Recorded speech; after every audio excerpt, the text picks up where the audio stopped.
Afternoon. My name is Joshua Burke, and this is a rhetorical analysis of Jenny Zhang's chapter from American Like Me.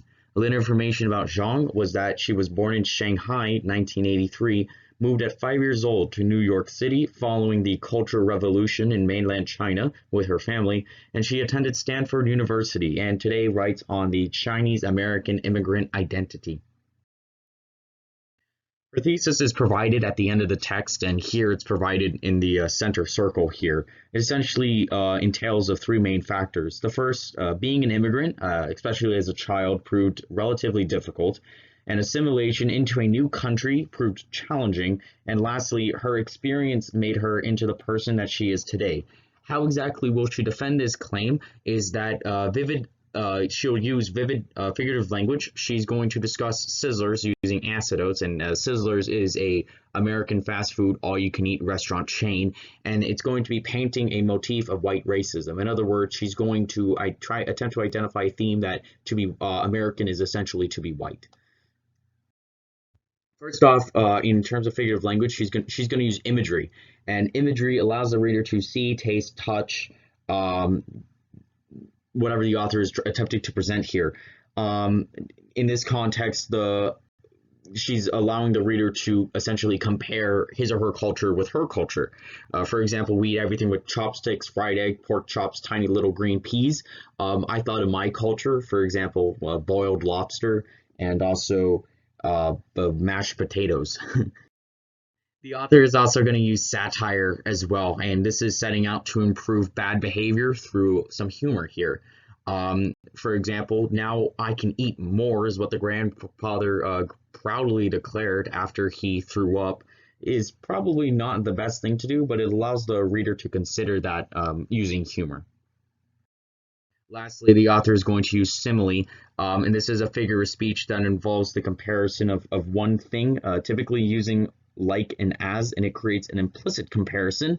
It allows the reader to understand our author's situation. We dine like royalty while living like vermin suggests that, yes, the author was relatively poor, but they ate a lot. They ate not a lot, but they ate, very good food in their terms, just like rats. Rats like anything at this point.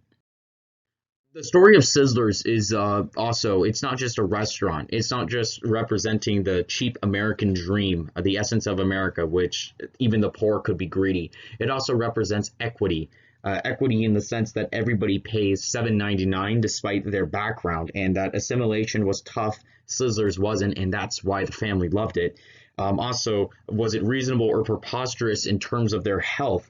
Sizzlers was probably a poor health choice. Was it worth the assimilation, even if they were going to have some relatively very poor quality and probably unhealthy food?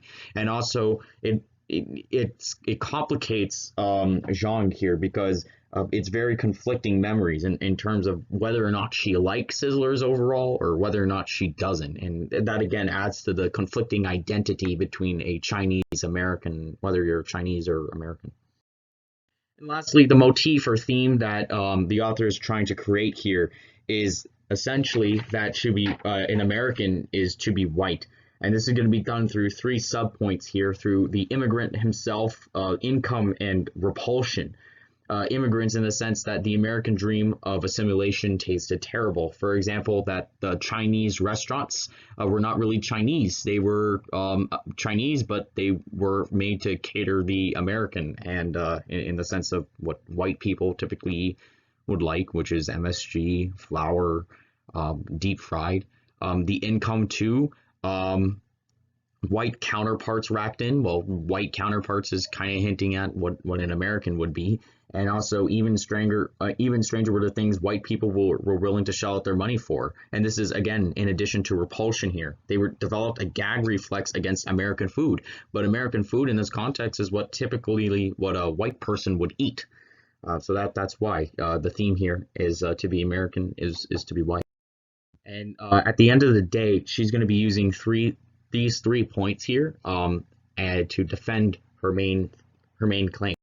That is going to be my rhetorical analysis of Jenny Zhang's chapter from American Like Me. Thank you.